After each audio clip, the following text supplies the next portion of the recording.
Hey, my name is Mike, and this is a too long didn't read version of Gorefiend on Mythic. Random people will get Touch of Doom, which is an 8-second debuff. When it expires, it does a raid-wide AoE that does less damage the further away those players are. It also leaves this permanent patch on the ground. Gorefiend has a raid-wide AoE that does damage to anyone within 5 yards of each other, so make sure you stay spread out. Don't stand in these purple swirlies. 3 people will be linked together with shared fate. One of these people is rooted in place. The 2 players that are not rooted have 10 seconds to get to that person that is rooted, or else they'll do shadow damage to everyone in the raid. Throughout this fight, Gorefiend will cycle people into his stomach using Shadow of Death. When you leave the stomach, you have a debuff on you called Gorefiend's Corruption that does not let you go back inside. If you happen to die on the outside, you'll be teleported into the stomach. If you die while you have Gorefiend's Corruption, you will die permanently. In the stomach, there are 3 ads. If you can kill it, kill it. If you can heal it, heal it. These ads are also moving to the center of the room. If they get there before you can heal them or kill them, they'll teleport outside. The amount of damage or healing you do is relevant to how much health they have when they reach the outside. So if you heal or deal 60% damage to them, they will teleport to the outside with 40% health. Enraged spirits only spawn if there's a tank inside. Make sure you're interrupting Bellowing Shout or he'll do a lot more damage. He spawns these green pools on the ground and you don't want to be anywhere within 5 yards of them. When he reaches 70% health, he'll just teleport to the outside. Don't stand in these purple swirlies. In the main room, Gorebound constructs fixate a random player. If they reach that player, they'll kill them as well as anyone within 10 yards of them. The Gorebound Essence has a raid-wide AoE. Every time it casts it, the next cast does 20% more damage. After each cast, she'll slow the raid down for a couple of seconds. The Gorebound Spirit puts a stacking dot called Fell Flames on the tank with each hit. Again, make sure to interrupt Bellowing Shout. They'll also charge random people and stun them for 2 seconds. Anyone who is selected to go inside Gorefiend's stomach will spawn a corrupted soul where they stand. This soul has a 30-second channeled ability. If the corrupted soul completes this channel, that player will die. The only way to bring players out of the stomach is to kill this soul before the 30-second channel is complete. For this, we ask anyone that's affected by Shadow of Death to stand in front of Gorefiend so they're all in close proximity. Anyone who couldn't make it in front of Gorefiend, for example someone who had both Shadow of Death and Touch of Doom, will be broken out by the other DPS, usually ranged. When Gorefiend gets to 0 energy, he channels Feast of Souls for 1 minute. During this channel, he does a raid-wide AoE every 2 seconds. He also takes 100% more damage. While this is happening, these purple spirits will be spawning from the back of the room and moving towards Gorefiend. If these reach the boss, he'll get 10 energy back. If Gorefiend reaches 100 energy, he stops casting Feast of Souls early. And every time one of these is soaked, it deals raid-wide AoE as well as additional damage to anyone within 10 yards of where it was soaked. Anyone who soaks one of these ghosts will have their Gorefiend's Corruption debuff removed. Everyone except the 2 people that were assigned to kill corrupted souls would soak one of these ghosts. Always make sure someone is within melee range or the boss will channel a raid-wide AoE. The best time for both your offensive and defensive cooldowns is during Feast of Souls. My raid had 2 players sacrifice themselves at the start of the fight by standing in the water. The corrupted souls they spawned were immediately burned down. These players spent the entire fight with Gorefiend's Corruption as they were the primary damage dealers for the souls. Everyone else had to be very cautious as to what abilities they were using. Any additional damage on the souls can cause a wipe.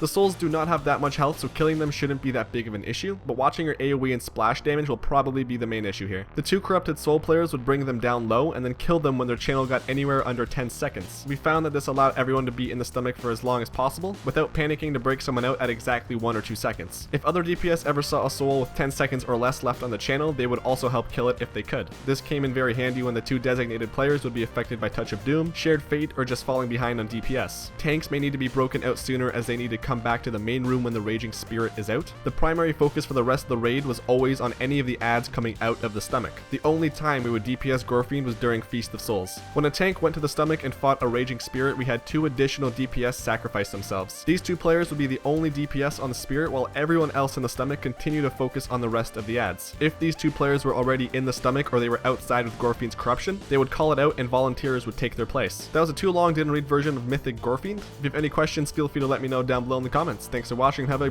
beautiful day.